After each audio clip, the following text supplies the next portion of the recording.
नमस्कार। वार्षिक राशिफल 3 राशियों का प्रस्तुत किया जा चुका है। मेष, वृष और मिथुन। आज कर्क राशि का राशिफल प्रस्तुत कर रहा हूं। कर्क राशि के स्वामी चंद्रमा इस बार इस कालयुक्त संवत्सर में धनेश हैं, तो आपको तो धन की कमी नहीं होनी चाहिए।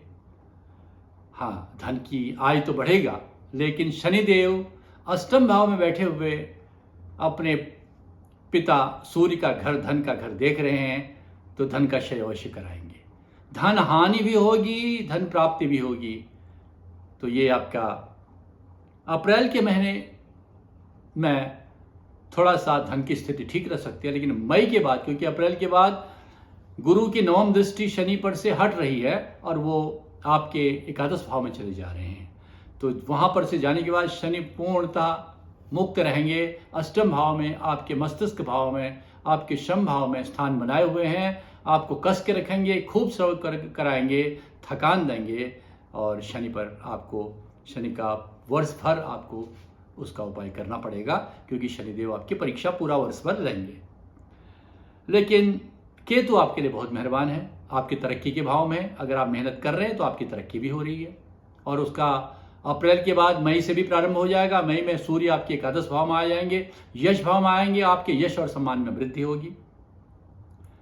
लेकिन साथ में अष्टम भाव में मंगल और शनि का जो कसाव है, जो अभी 23 तारीख से कम हो जाएगा, मंगल वहां से हट के भाग्य स्थान पर आ जाएंगे, वह मानसिक संताप देगा। इसलिए आपको उसके लिए ध्यान, शनि का जप, शनि का दान करना आवश्यक है। जून के महीने में जैसे आप पहुंचते हैं तो आप मंगल आपके भाग्य स्थान पर आ जाते हैं, और वहां राहु देवी के साथ वो अंगारक योग बनाते हैं। तो ऐसी स्थिति में कुछ ऐसी परिस्थितियां आ सकती हैं कि जो कार्य आपने नहीं किए उसके आप पर आरोप लग सकते हैं, दुष्ट लोग आपको परेशान कर सकते हैं, शत्रु जागृत हो सकते हैं। विचलित मत होइएगा, क्योंकि फिर जून के महीने में आपके दशम में मंगल आ रहे हैं, मेष राशि में मंगल आ रहे हैं। प्रभुत्व आपका होगा, समाज में हो या रोजगार में है, आपका प्रभुत्व होगा। आपका यश, मान, धन में वृद्धि होगी, संपत्ति का लाभ होगा, तरक्की का मार्ग होगा, और धन की आय भी बढ़ेगी।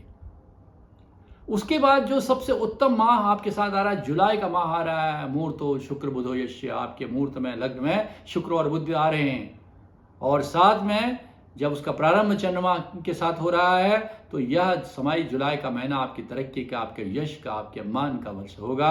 इसमें आप कहीं भी निवेश करें, आपको सफलता मिलेगी। कोई भी योजना आपके दिमाग में है, उसकी आप योजना बना सकते हैं, सही समय पर उसका क्रियान्वयन कर सकते हैं। आपके लिए जुलाई का माह उत्तम माह साबित हो। अगस्त का महीना आपके लिए जुलाई के बराबर तो नहीं, लेकिन वो प्रगति के आगे लेते हुए चलेगा। लेकिन भाग्यस्थ राहु होने से थोड़ा सा शंका रहेगी, कार्यों में अवरोध आएंगे।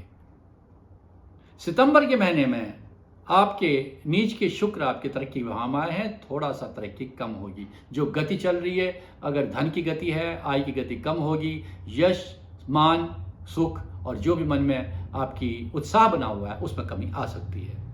अक्टूबर के महीने में एक बात हमें ध्यान रखना है कि आपको जून के महीने में, क्योंकि जून को 29 तारीख जून को शनि वक्री हो रहे हैं, जो आपके अष्टम भाव में, कोई भी निर्णय आप अगर गुस्से में लेते हैं, आवेग में ले रहे हैं, रुक जाइए।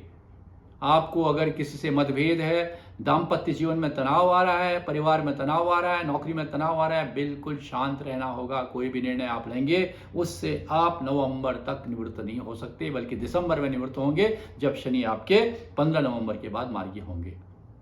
इसलिए हम अभी चर्चा कर रहे थे, आपको जुलाई, अगस्त, अक्टूबर की बात कर रहे थे। अक्टूबर का महीना आपके लिए शनि आपके उसमें अक्टूबर के महीने में बुध आपके उच्च राशि में आ रहे हैं। तरक्की फिर से अपना आयाम पकड़ लेगी, अपनी गति पकड़ लेगी। जिस गति से आपने तरक्की की है, उस गति में तरक्की होगी। लेकिन नवंबर में नीच राशि में मंगल लग्न में आ रहे हैं। स्वास्थ्य से सावधान रहिए, दुर्घटना से सावधान रहिए, चेहरे पर चोट आ सकती है और अग्निभय हो सकता है। इसमें आपको बहुत सावधानी रखनी, रोग का वहाँ पर प्रकोप हो सकता है। मंगल से आपको सावधान रखना होगा।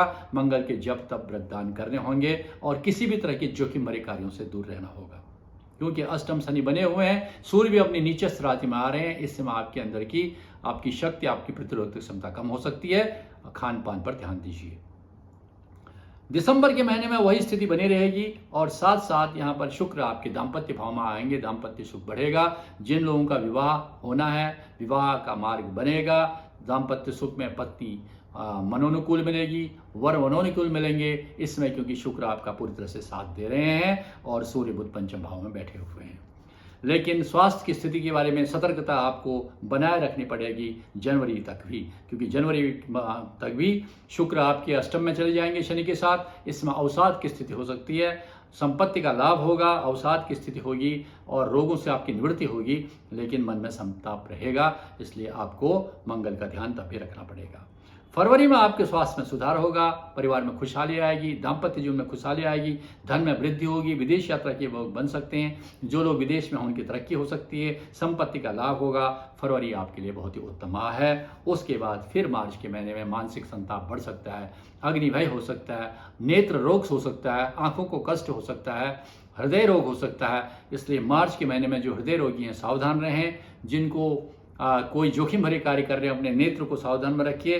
भाग्य स्थान में आपके नीचस्थ बुध पहुंच रहे हैं, होते होते कार्य रुक सकते हैं, कार्य में अड़चन आ सकती है। जो लोग अपने स्थानांतरण की उम्मीद कर रहे हैं, अपने प्रमोशन की उम्मीद कर रहे हैं, उनके अवरोध आ सकते हैं। ये आपका अप्रैल से मार्च तक का संक्षिप्त विवरण है।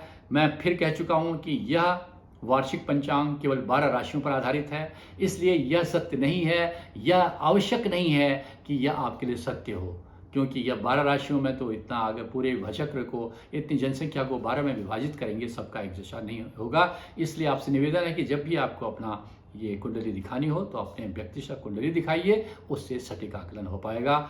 नमस्कार, आपके लिए वर्ष शुभ हो, चंद्रदेव आप पर प्रसन्न हो।